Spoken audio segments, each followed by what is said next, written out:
True crime enthusiasts, it's Rabia Chaudhry and Ellen Marsh. You are invited to join us on Rabia and Ellen Solve the Case, a true crime talk show. Grab a front row seat as we, along with our special celebrity guests, dissect our favorite true crime cases every other Thursday. And between those episodes, join us as we talk about current true crime headlines in our About Damn Crime series. Skip the ordinary and dive into extraordinary investigations and conversations with us. Subscribe now on your favorite podcast platform, and let's unravel these captivating stories together.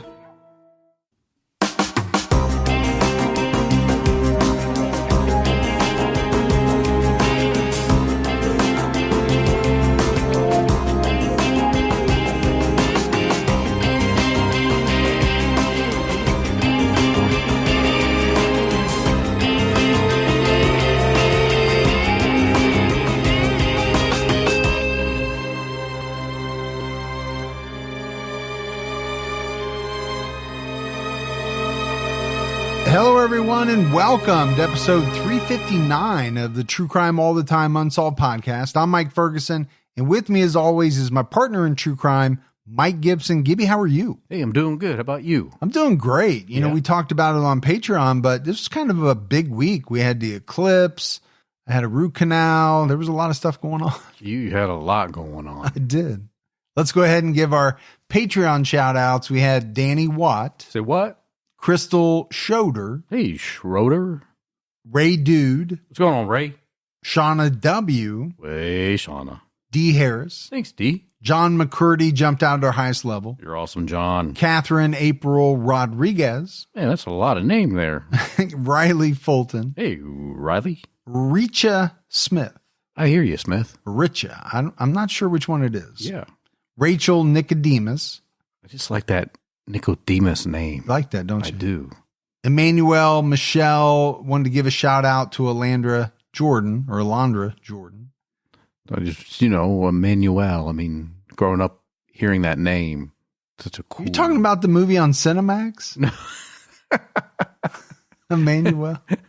Oh, by the way, I did see that they actually go to remake that. Are they? Yeah. They didn't need to make the first one or any of the other ones. But I did see they're going to remake that. But hi, Emmanuel and Aladron.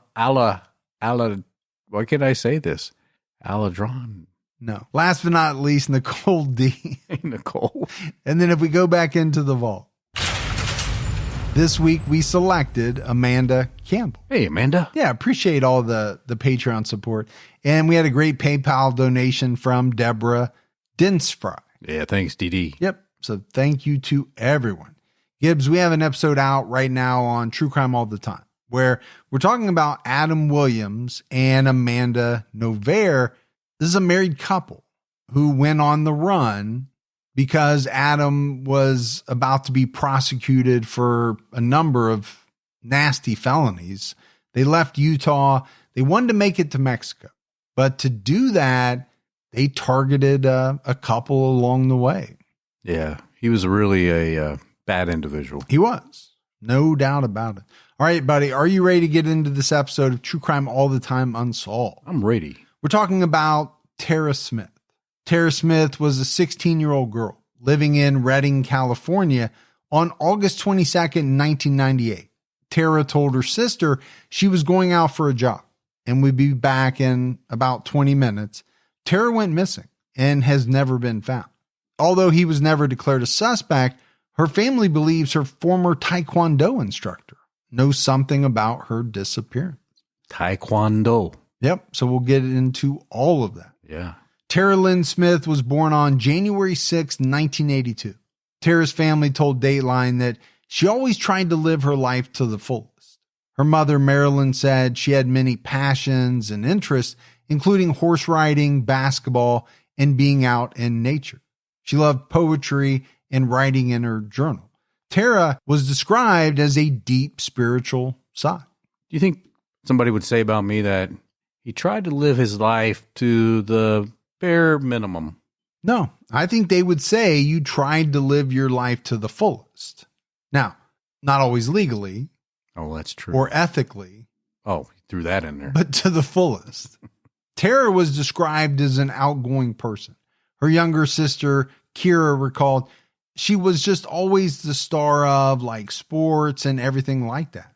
always surrounded by a group of friends, she went out of her way, I think, to make everyone feel included. Those are special people. They are. It does sound like she was a popular kid, but to say that, right? A lot of people are popular, quote unquote, popular. Yes. But to say that a person goes out of their way to make everyone feel included, well, I think that's really telling you something about that person. Because I can tell you right now, from my experience, not everyone in any category, whether you call it the popular kids or the techie kids, I don't know what the categories are today, but not everyone goes out of their way to make other people feel included. And so I do think, that's a special trait. I agree with you. Tera was a year and a half older than Kira. They had a close bond, but according to Kira, she would torment me like any big sister. Big sister's job, like a big brother. Yeah. I mean, we've talked about it before, siblings, they fight, they mess with each other. But at the end of the day, I think in most situations, who has your back like your brother or your sister? For sure. That's the person who, you can really count on when the chips are down. But it doesn't mean that they're not going to give you a hard time. Oh, man. I know you went through it with your brothers. I did. They have two younger siblings named Trevor and Sierra. All of the siblings were said to have gotten along and looked up to Tera because she was the oldest. The family lived in Redding, California. Tera was a rising junior. At the time of her disappearance, she and her siblings worked at their parents' business, the Oasis Fun Center in Redding, which is now owned by their son, Trevor. Now, I didn't see exactly what this place was, but when I hear the word fun center, I'm thinking, arcade, skee ball, maybe even some go-karts. I mean, that's what kind of comes to mind. You're all in, aren't you? I'm in. Yeah. Because those were the places when I was a kid that I always wanted to go. There was that one place, what was it called? Malibu Grand Prix. Yeah. Where you got a little license and you got to drive the cars around the track, but they also had an arcade inside. And it was a good time. Yeah. It was a lot of fun. Till you got kicked out. Mm-hmm. You're leaving that out, I notice. You don't want to tell that story, do you? No, not one of my proudest moments. Yeah. About 4 months before she went missing, Tera started taking lessons at Muse Taekwondo in Redding. Her instructor was a 29-year-old man named Troy Zink, who was married with a young child. Well, you kind of shared on Patreon that you participated or trained in Taekwondo. I did, and enjoyed it very much. Also said that my youngest daughter is a black belt in Taekwondo. And is that like the highest a black belt is like, is that good? Yeah. Okay. It's pretty good. I don't know.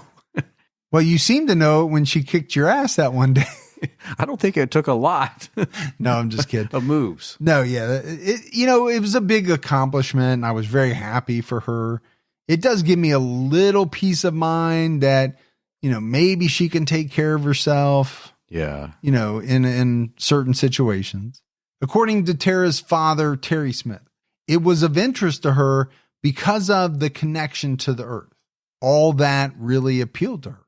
And we just said, right, she had this spiritual side. Right. The Smiths told Dateline that Tera was a normal teenager. She had some problems, but nothing so extreme. She would want to run away. And I think that's important to note. I mean, what teenager doesn't experience problems? Yeah, you had to, I had to. For sure, man. And we're both teenagers. Yeah. Many, many moons ago.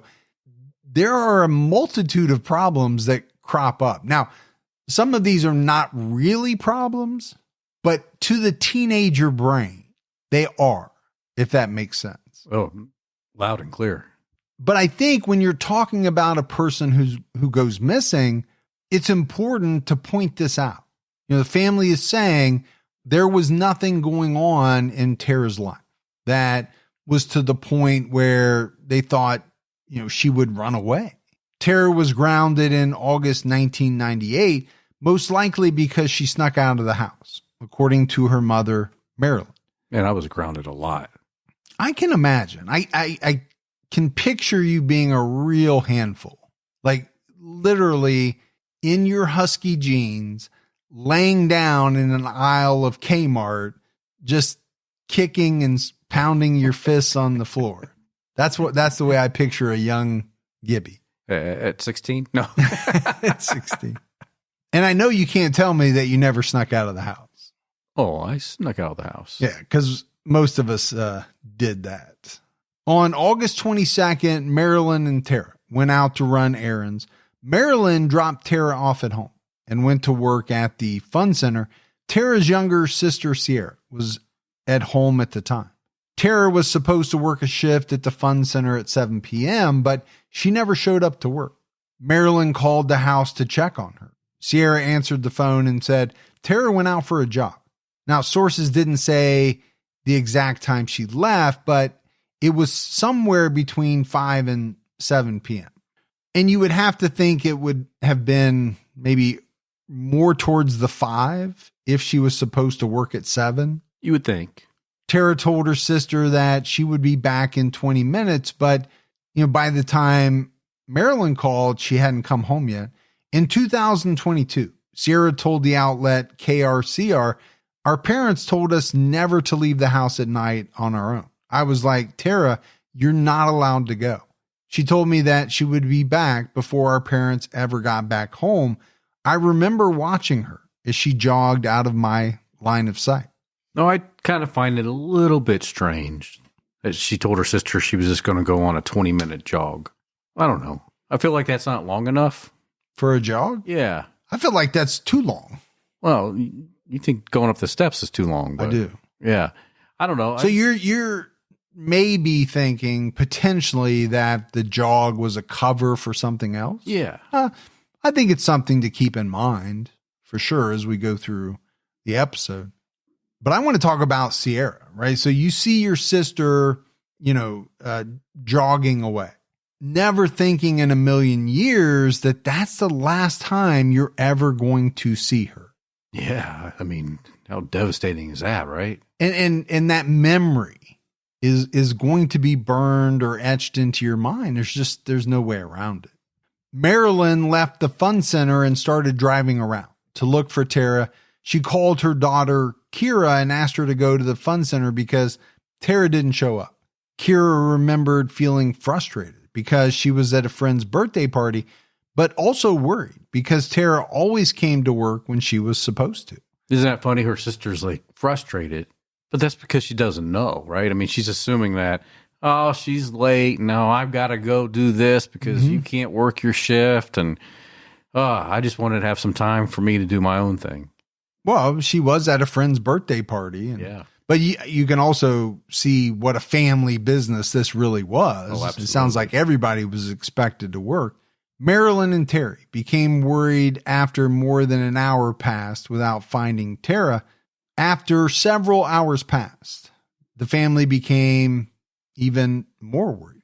They called Tera's friends and her ex-boyfriend. None of them had heard from her. And we've talked about this time and time again on Unsolved. There is a point in all of these episodes where the family starts to become worried, and then, that concern increases until it hits like a panic mode. Because, at first it's kind of natural, I think, not to, right away jump out to something horrible. You're like, she lost track of time or whatever. We've heard it right many, many times from family, parents, things like that. The more time that passes, the greater the level of concern is going to be. That's just natural. Later that evening, one of Tera's friends called them back and revealed something that shocked the family. According to Dateline, the friend said, "I think she was having an inappropriate relationship with Troy Zink." All right, you are already worried because you don't know where your daughter is. And then one of your daughter's friends calls and kind of drops this bombshell on you. That would be some shocking news. I think it would probably be like the last thing you expect to hear. And we mentioned it, right? Tera was 16 years old. This Troy Zink guy was 29 years old, married with children. Terry and Marilyn Smith reported their daughter missing at 9:47 p.m., and they drove to Troy Zink's house to speak to him. His wife answered the door and told them he wasn't home. Zink called the family back around 11:30 p.m., and the police spoke to him at 11:45. Troy claimed that around 6:30 p.m., Terry used her cell phone to call him at his second workplace, Collector's Corner in downtown Reading, which was owned by his family. She asked him to meet her near her home. She was waiting at the end of her driveway when he arrived. Tera asked him if he would do anything for her. Zink said yes, and Tera asked him for $2,000. He told her he didn't have $2,000, but he would give her some money if she told him why she needed it. Tera was angry at his refusal, but asked him for a ride. He dropped Tera off at the intersection of Old Oregon Trail and Old Alturas Road. He last saw her jogging on Old Alturas Road. So a pretty detailed account of what he said happened. And I think it's a good point to make. This is what he is saying. But is this what really happened? I think the one thing it does is it raises a lot of questions. Number one, why does she need $2,000? And then number two, when he says he doesn't have that much, why is she dropped off at this intersection? He said that after he dropped Tera off, he went to an area called Hang Glider Hill near the Keswick Dam. He stayed there to pray until he returned home around 11:30 p.m. Now, to me, that seems suspicious. That's a very long time to be at a location. I mean, you want to pray, you're praying, but that's a long time to pray. Well, and the other thing is, who's going to be able to not only corroborate that, but who's going to be able to say you didn't do it? Because if you really wanted to pray, you could go home and pray. I get it. Maybe you wanted to pray out in nature. I'm not saying it doesn't happen, but if you're lacking a solid alibi, then it starts to look suspicious, right? Whether it really is or not, just because this girl is missing, you can't probably prove that you were there, but it may also be hard for the police to disprove you were there. Zink denied having an inappropriate relationship with Tera, but he did admit that he received a letter from her where she said she was planning to leave home, according to the Charlie Project. Troy Zink refused to answer further questions after his initial interview. So, we said right up front that the family kind of thought, and I probably still does think, that this guy had something to do or may know more about Tera's disappearance and what he has said. So that they're going to view all this as being suspicious. Oh, absolutely. He called the police on August 24th to report prowlers at his home. He feared people were targeting him. After the papers reported Tera's disappearance, the police found a bullet outside his home. In the days after Tera went missing, her parents went through her belongings to see if they could find anything of note. They found a letter written to Troy Zink, which Tera had not yet sent. This letter supported their belief that Tera had an inappropriate relationship with her instructor. Well, clearly it must have had something in there to lead them to believe that. Yeah, we don't know exactly, what it said, but it would add to the suspicion, right, of this guy, because if he really was having an inappropriate relationship with her, then you can start to talk about some motives. This is a married guy with kids, and, we can start to go down some of those avenues. Investigators discovered that Zink had a prior conviction for spousal rape. Well, that's scary. Very scary. The Smiths learned that he had this prior conviction for spousal rape in 1992 or 1993, depending on the source. He served 300 days in prison. According to Dateline, Zink denied forcing his ex-wife to have sex with him at knife point. He claimed that while they were having sex, he told her he was going to kill himself. And I understand that people do have those thoughts. It seems like a strange time to express that thought. Yes, I was thinking the same thing. In the middle of coitus. Coitus? Yeah. Okay. Yeah. It's definitely a strange time to verbalize that thought to your spouse, partner. The Reading Record Searchlight identified Zink by name in an August 29th, 1998 article. Lieutenant Harry Bishop from the Shasta County Sheriff's Office said Zink was not a suspect. Well, I'm sure Zink felt good about that. Yeah, nobody wants to be called a suspect. On September 3rd, a detective flew to another location in California to interview an individual about Tera's disappearance. A couple days later, it was reported that the detective interviewed individuals who were in Reading when Tera disappeared.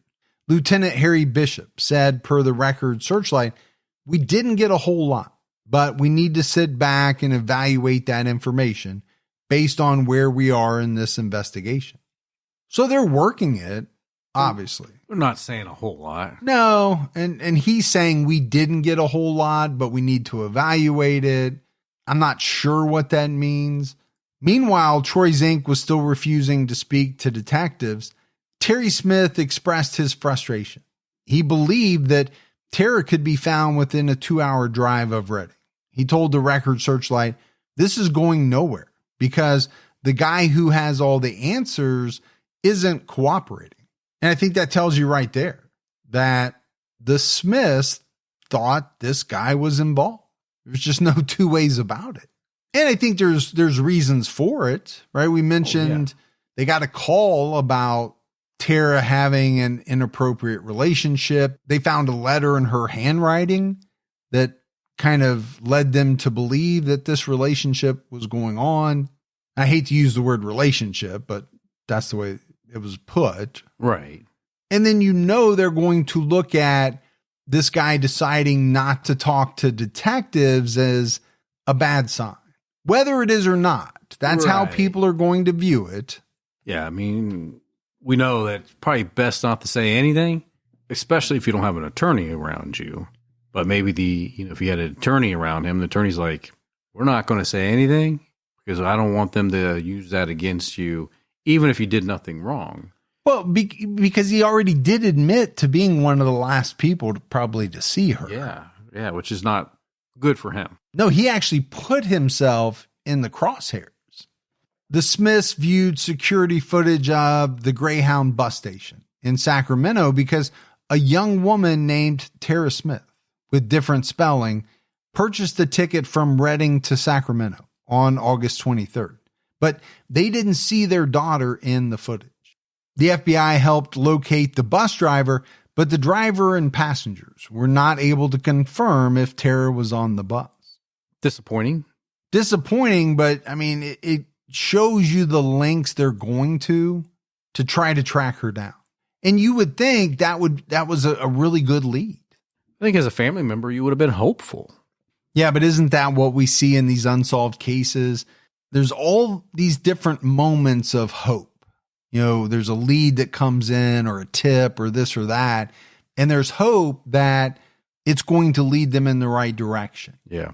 But then when it doesn't pan out, it's got to be devastating. And I think that's where you get into that roller coaster of emotions. Authorities contacted all the Tera Smiths they could find in the Reading area who were a similar age to Tera. Lieutenant Bishop from the sheriff's office commented on Zink's refusal to talk on September 4th, saying they spent time together in a vehicle and a conversation took place, I'm sure. We'd like to know what that conversation consisted of, any indication of what her thoughts were, or any name she might have mentioned. The bus ticket lead turned out to be false. On September 6th, investigators learned the ticket was purchased by a young woman who was not the missing Tera Smith. Then all the air goes out of the tire. Yeah. And that has to be just terrible for the family. On September 9th, 45 search and rescue volunteers searched for evidence near the Shasta Dam. This area had already been searched. The nearby Hang Glider Hill area, where Troy Zink claimed he went to pray on the evening of August 22nd, was also searched. These areas were searched based on information that Tera had been there before.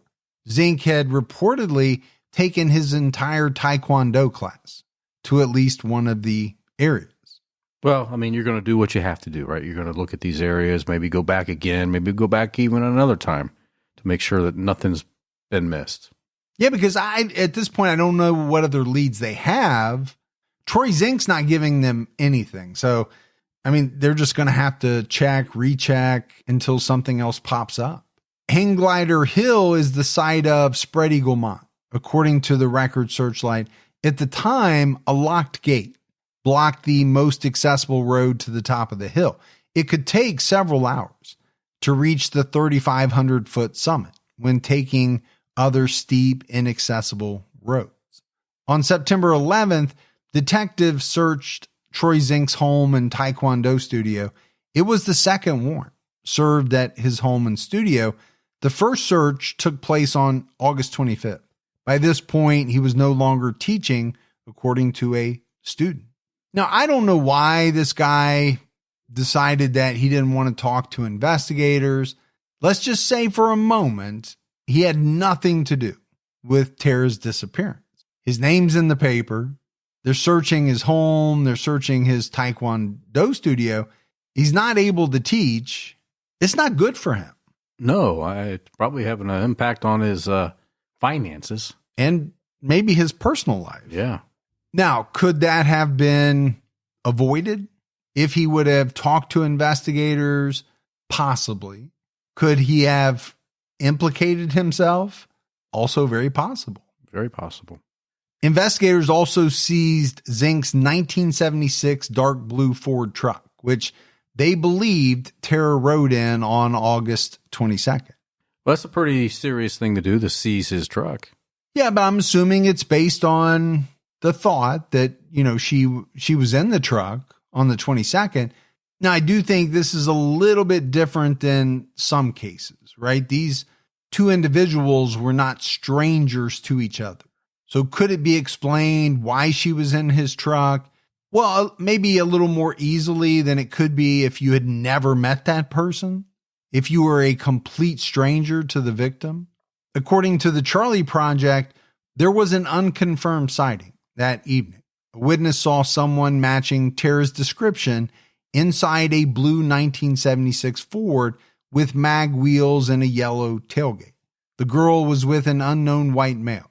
It's not been confirmed if this sighting is related to Tera's disappearance. But it is a very unique description of a truck. Right. A blue truck with a yellow tailgate.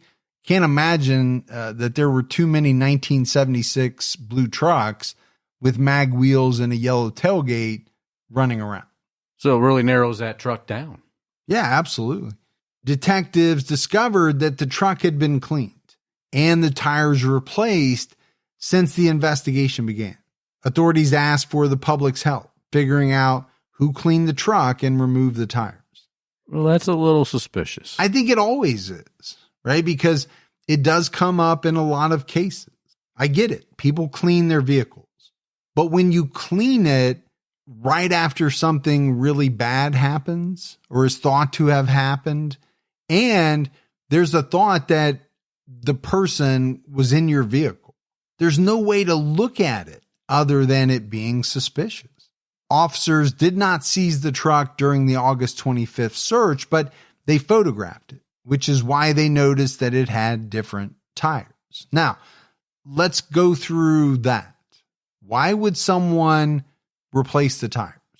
Assuming that these tires weren't, on their last leg and needed to be replaced. Yeah, I think there's two possible reasons. One, the type of tire tread would show at some location to put you in that location. And the other possibility is that you ran that person over with those tires and maybe there was something left on those tires that could be traced back to her. Yeah, I get both of those. I think the first one may be more likely than the second, but I think they're both plausible. But I do think, if you changed out the tires and they didn't need to be changed, that's very suspicious. Nobody spends money to change tires they don't need to. No, you're not going to waste that money. Most people don't want to spend the money to change tires they need to change. Especially if you might not be working for a little bit. According to the record Searchlight, Bishop did not call Zink a suspect, but said, everyone we've spoken with the exception of him, has been cooperative and forthcoming. Right now, we have an individual that has declined to speak with us, and so we're going to use what means are available to us to try to verify what he said initially. I don't know what else you can do. I mean, he's not willing to give you anything else.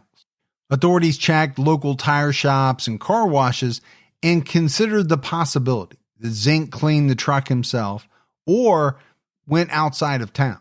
Lieutenant Harry Bishop later said they didn't think Zink did the work himself because the truck was gone for a period of time and he was seen in different vehicles. Bishop emphasized that the truck had been detailed, which is far more intensive than a regular clean. And that's absolutely true.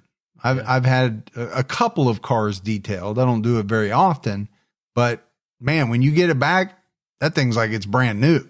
Yeah, I know. I get mine detailed every month for certain reasons. Forensic reasons? Yes. But they do a much better job than I would do if I was, out in my garage just cleaning the inside of my truck. I'd do an okay job. They do an excellent job. You're not getting the Q-tips out. No. They do. Yep. On September 15th, an arrest warrant unrelated to the Tera Smith case was issued for Troy Zink. He was charged with being a felon in possession of firearms. 4 rifles and 3 shotguns were found in the attic of his Taekwondo studio during the first search on August 25th. Troy told the police about the weapons when they arrived at the studio and claimed they belonged to his father. Officials didn't explain why they waited 3 weeks to arrest him. And, to be fair, I thought that was a little strange. Now, did it take 3 weeks to, get with the DA and talk through everything? Maybe.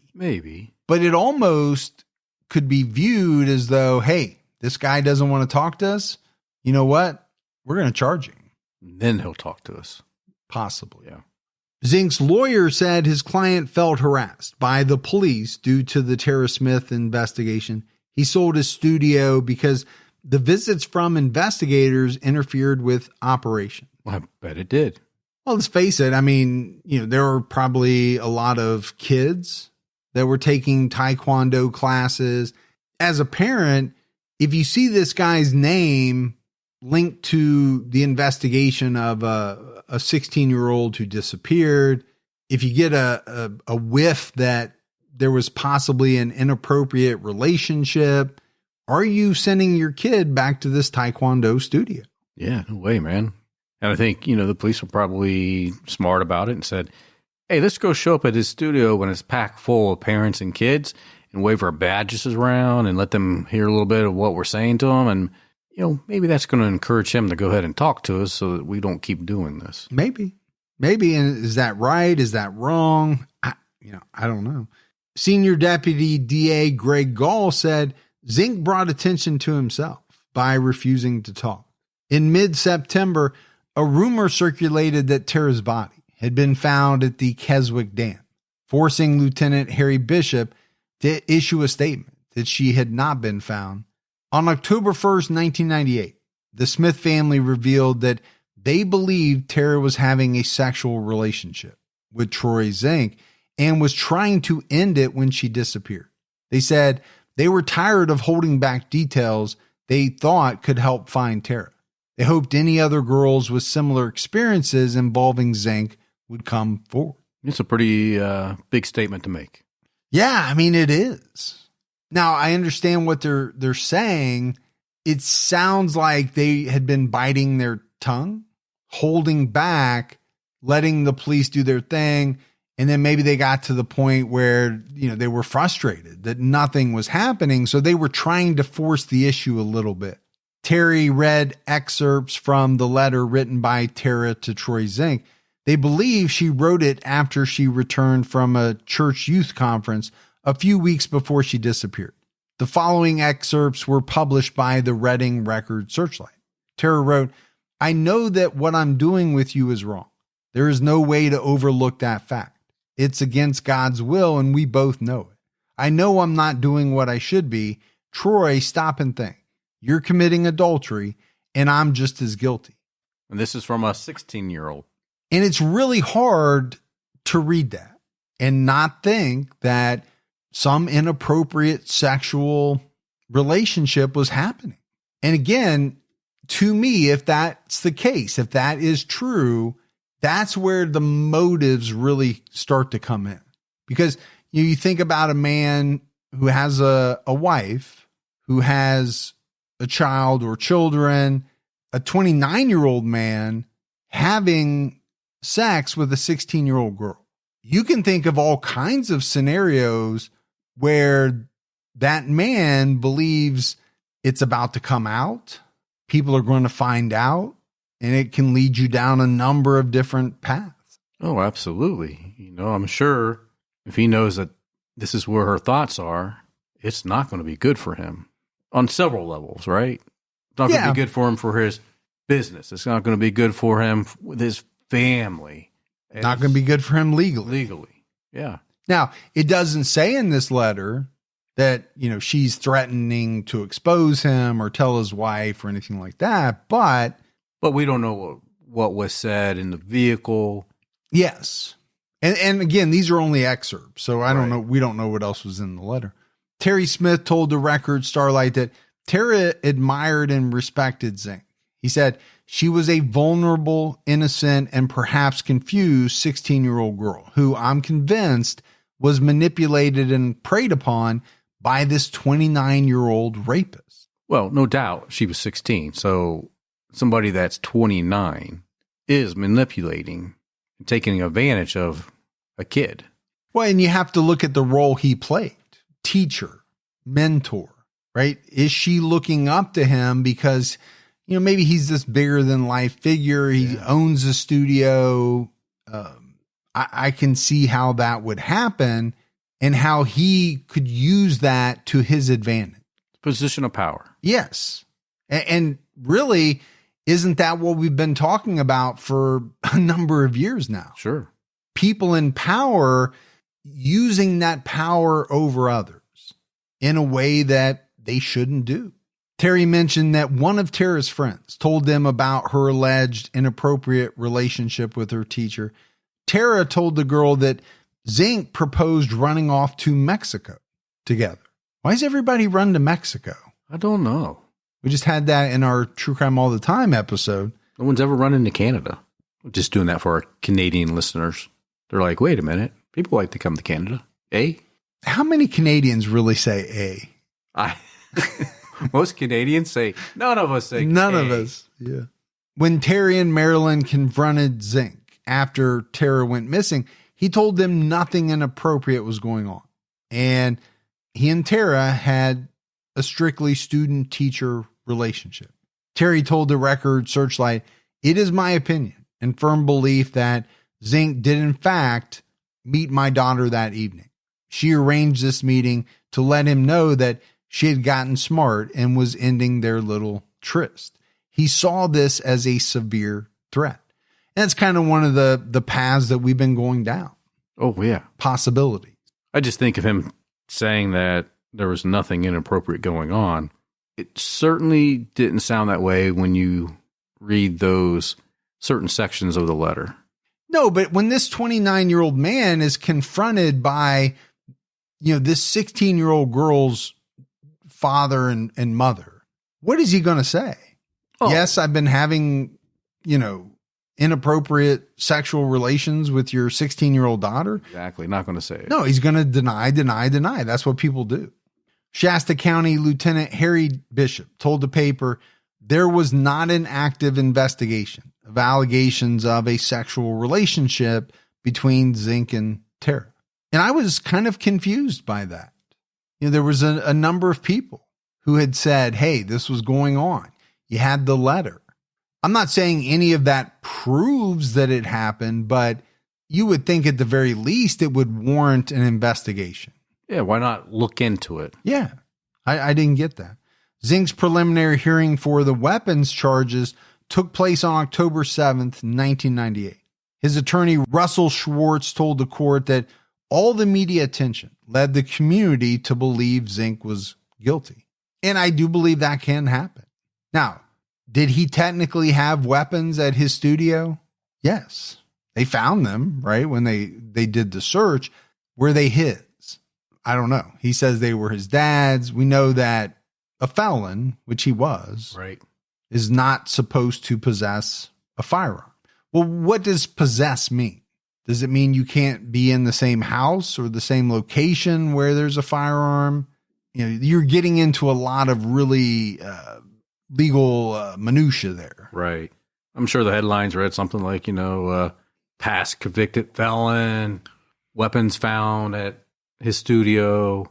And it could have even been, alleged to have had a tryst with Tera, last to have seen Tera. I mean, it could have gone on. I didn't see those, but people read headlines, articles. Sometimes that's all they read. They stop, Some people read the whole article. Some people just glance over like, oh, wow, okay. And they move on. And that's what they're going to remember. And that's what they're going to tell, their friend. Oh, did you hear about this? Did you hear about that? Yeah, that's where I get into the whole innocent until proven guilty. Yeah. You go in as the defendant with this presumption of innocence. And it's like the state has to overcome that and prove that you're guilty.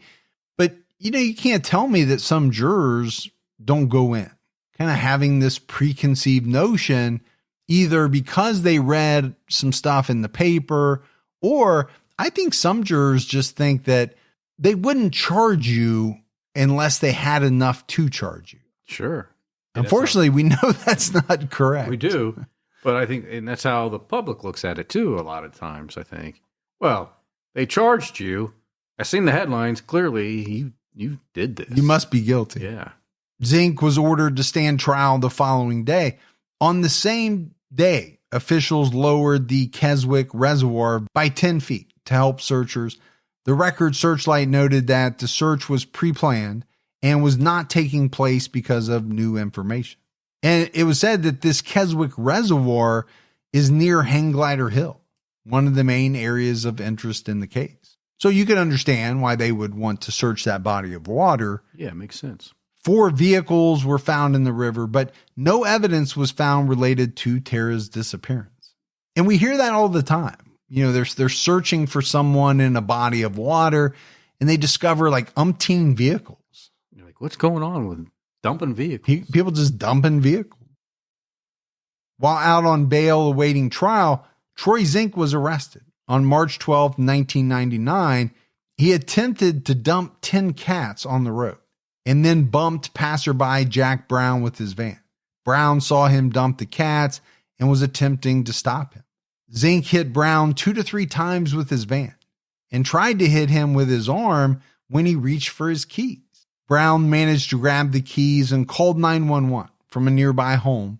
He was bruised but didn't need medical attention. Zink was arrested on suspicion of assault with a deadly weapon. He faced a potential animal abandonment charge for all 10 cats. Zink pleaded not guilty to the assault, battery, and abandonment of domestic animals. So, we've got to talk about this.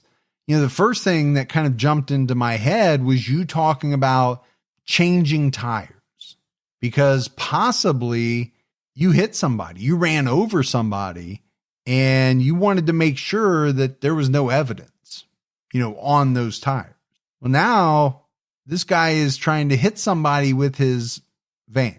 I'm not saying it proves that theory, but maybe it lends a little more credence.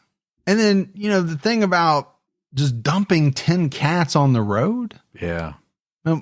What kind of person are we talking about here? It doesn't sound like too great of a guy. No. And the police are suspicious of you. You're a felon.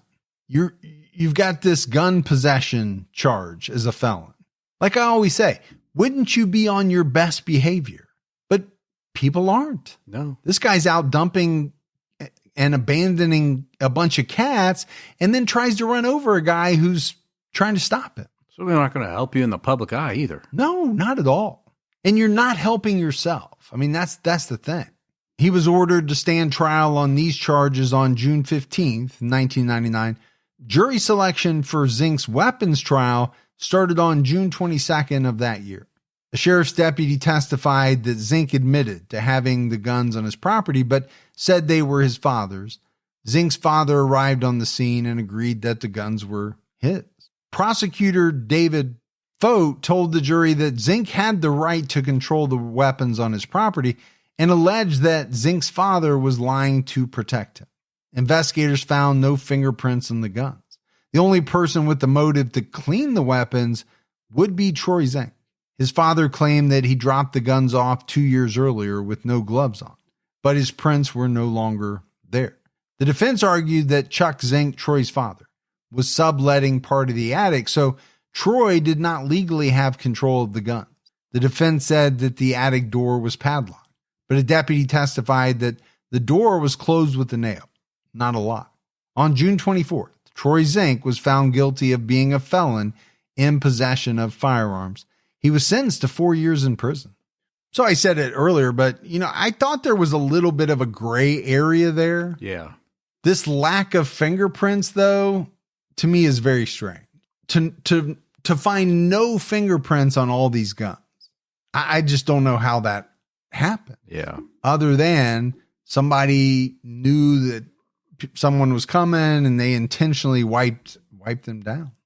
Zink pleaded guilty to assault in January 2000, and on January 18, 2000, he was sentenced to 1 year to be served concurrently with his 4-year sentence. So really no impact. No, not much impact on that, but 4 years in prison, that's not a joke for having some guns that you're not supposed to have. Zink filed an appeal in 2001, arguing ineffective counsel because his attorney did not request a change of venue. He also argued that the jury was not impartial because of negative press brought on by the disappearance of Tera Smith. His appeal was later denied. Zink has still never been identified as an official suspect in the disappearance of Tera Smith. In 2022, Tera Smith told Dateline that they believed the Shasta County Sheriff's Office took the case seriously at first because they brought in cadaver dogs and searched a nearby lake.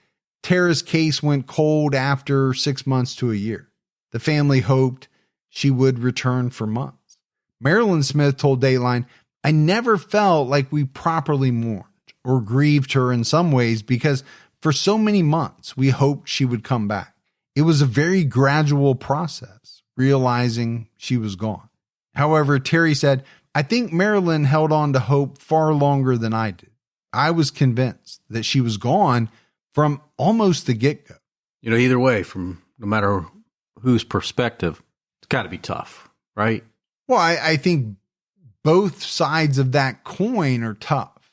Terry saying, he pretty much from the beginning thought she was gone. Well, that's extremely tough.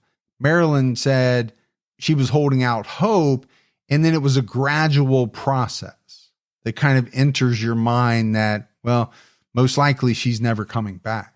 Terry's case received media attention in 2022 when 34-year-old Sherry Papini was charged with faking her own kidnapping. Sherry and Tera were 1 year apart and attended the same high school. On November 2nd, 2016, Sherry Papini was reported missing after she went out jogging on the Old Oregon Trail in Redding, where Tera went missing. Her phone and earbuds were found on the side of the road, playing her wedding song on repeat. The Smith family gave the Papinis advice and support after Sherry was reported missing. Sherry was found on Interstate 5 on Thanksgiving Day. She was badly bruised, emaciated, had been branded, and had a chain around her waist. Sherry told the police that while she was out jogging, she saw an SUV with 2 Hispanic women inside. When she got close to the van, a woman pulled a gun on her and ordered her to get into the vehicle.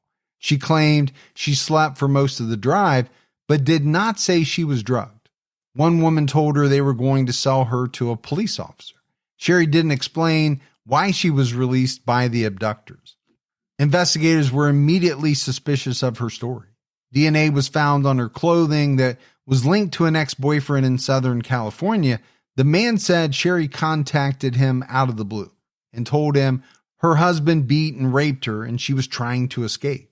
He drove to Redding on November 2nd, 2016, and picked Sherry up. Sherry asked him to hit her, but he refused. He agreed to hold a hockey stick so she could run into it repeatedly. Isn't that so wild? It is. He also threw hockey pucks at her and branded her at her request. He drove Sherry back to the Redding area and dropped her off where she instructed him to. Cell phone records corroborated his story. Sherry Papini was charged with faking her own kidnapping in March 2022. Tera's sister Sierra said after Sherry was arrested, per the outlet KRCR, I just have to tell myself that she's sick, like she has to be sick to come up with that story and to hurt herself the way she did. She's just not well. Well, I don't think she was well to do what she did and put everybody through that, including herself. And you'd have to say there's a little bit of a Gone Girl type vibe to what she did. On April 12, 2022, Sherry Papini accepted a plea bargain and acknowledged that she lied about her kidnapping. She pleaded guilty of lying to a federal officer and mail fraud. It also takes away from the real kidnappings that happen. Well, yeah, because they put resources into investigating and trying to find Sherry. And then on top of that, it makes people say, oh, is this another one of those fake kidnappings? When somebody really is kidnapped or, disappears, that can have a lot of ramifications. Sherry issued a statement. She said, I am deeply ashamed of myself for my behavior and so very sorry for the pain I've caused my family, my friends, all the good people who needlessly suffered because of my story and those who worked so hard to try to find me, so hard to try to help me. I will work the rest of my life to make amends for what I have done.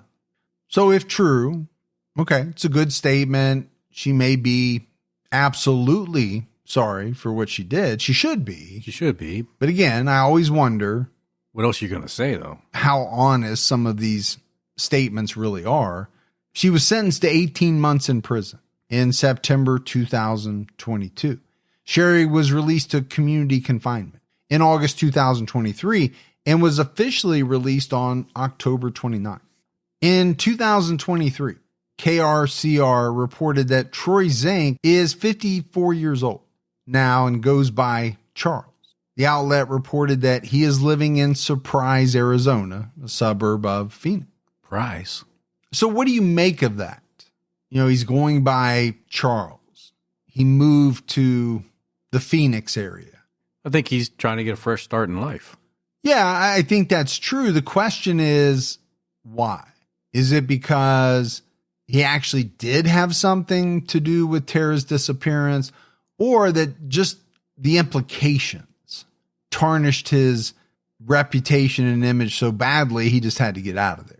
Or is it that and all the other things that he did as well?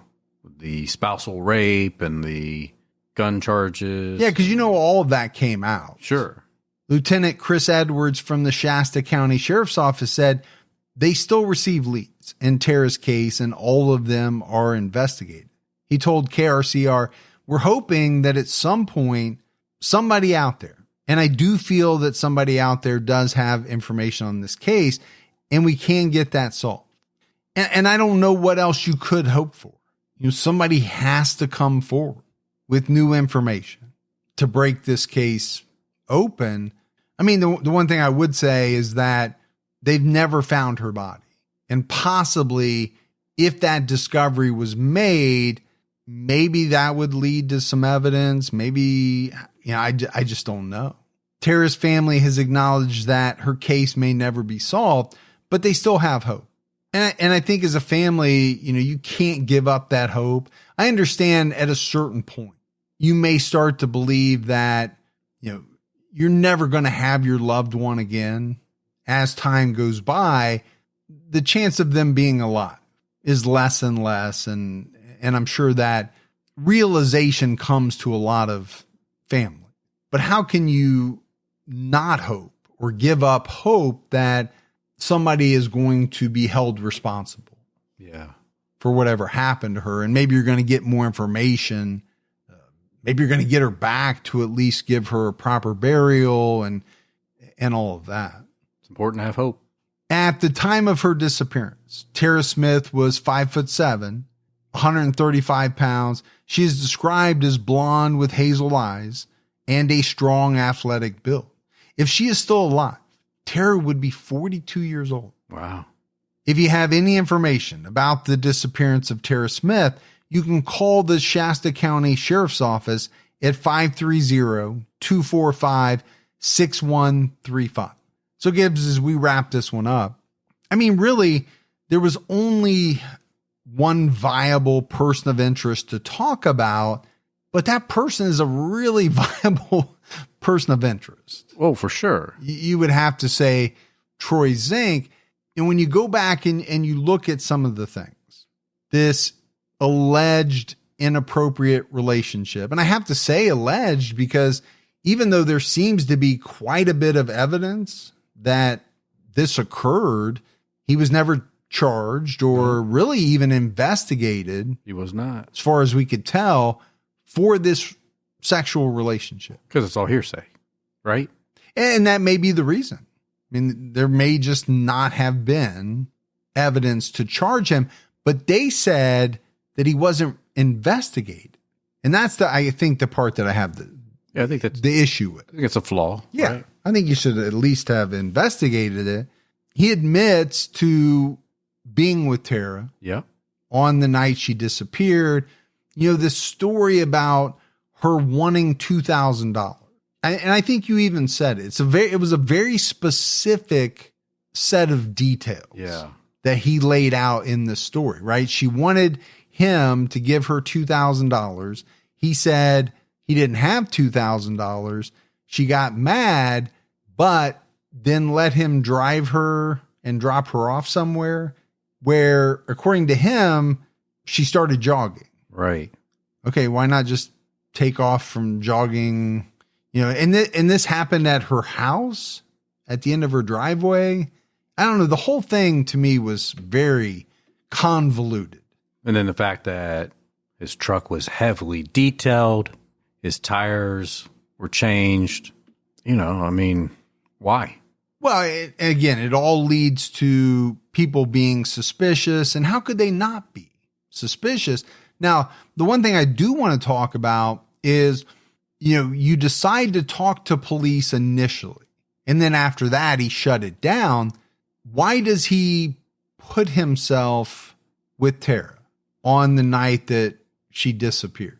Because he voluntarily gave that information.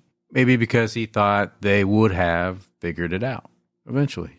Yeah, I don't know. Maybe he thought he was seen or would have been seen, and so wanted to get ahead of the police instead of them thinking they were dropping something on top of him. I keep thinking about her letter that she wrote where she's talking about what they're doing is wrong. It did seem very mature. Yes. For a 16-year-old. It did. Her writing. And I'm just, if she would have said this to him while they're driving around, hey, what we're doing is wrong. You're committing adultery. This has got to stop. This is not right. And that for whatever reason, at some point he felt threatened. Like, it sounds like you're going to say you're going to tell my wife. Well, and again, I think that would have had to have happened, right? The breakup on its own, and I hate to use the word breakup. It sounds like they were dating, but her saying this can't happen anymore, would that be enough for him to have wanted to kill her?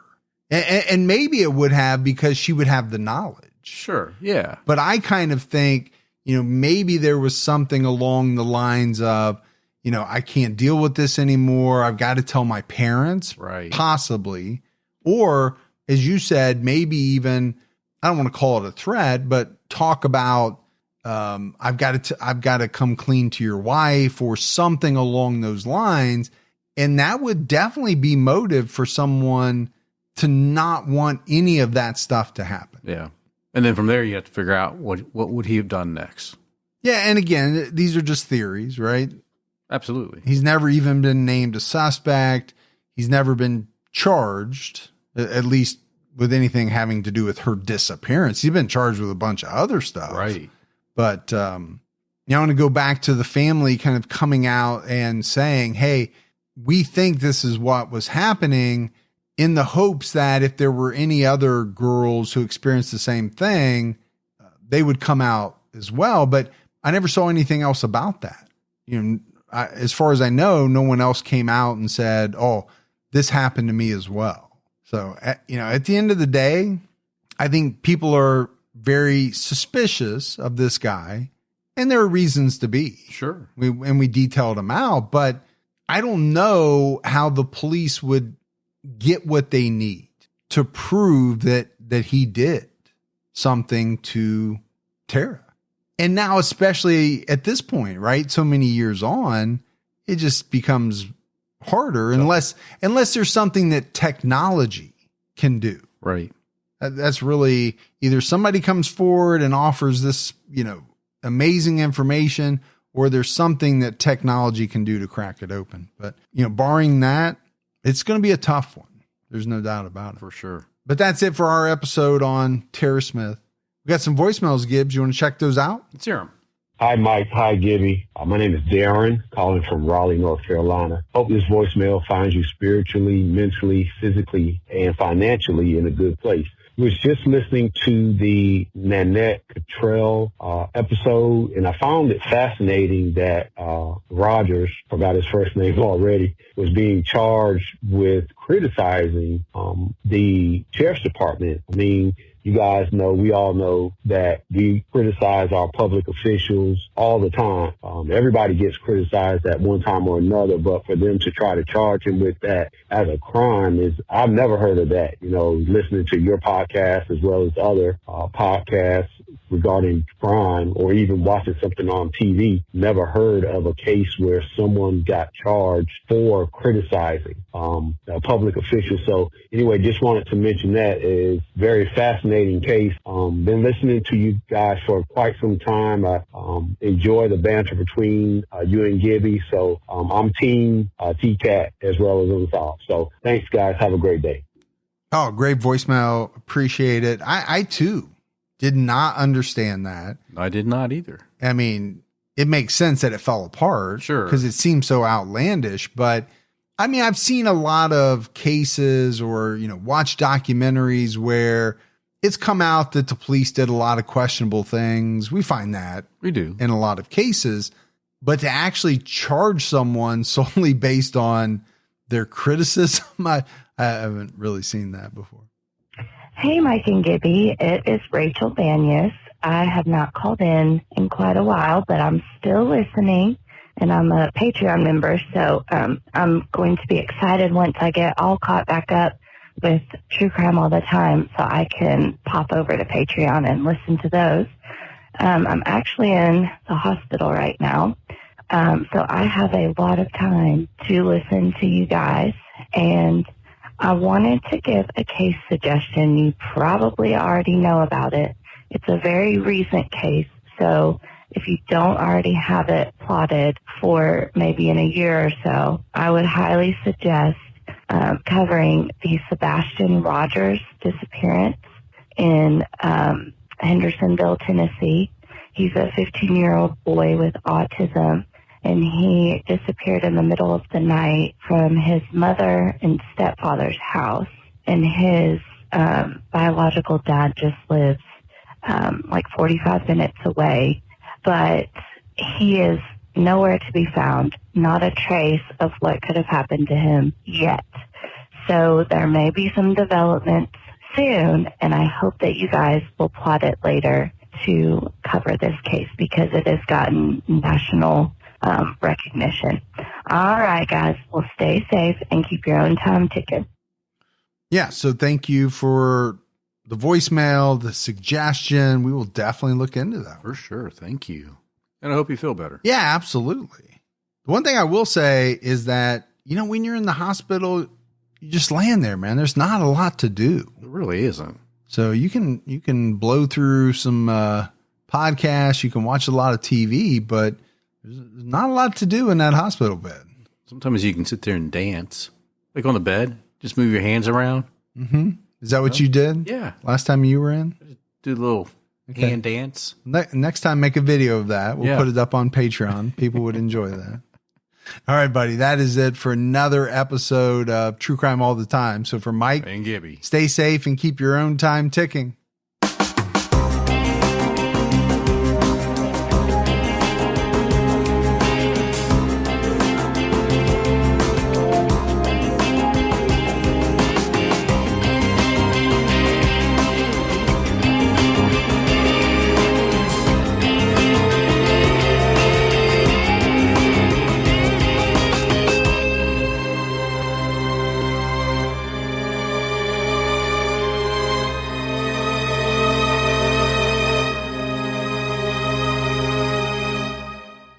Pluto TV has over 300 channels and thousands of TV shows and movies for whatever mood you're in. Just open the app and something good will already be playing because it's curated by people who love TV as much as you do. So if you're in the mood for comedy, there's 18 channels that'll make you laugh. Looking for drama? We got so much of it, you'll cry tears of joy. Reality shows, game shows, sports, Star Trek, and even more Star Trek. No matter what mood you're in, there's something on Pluto TV. Just download the app and start streaming. Pluto TV. Stream now, pay never.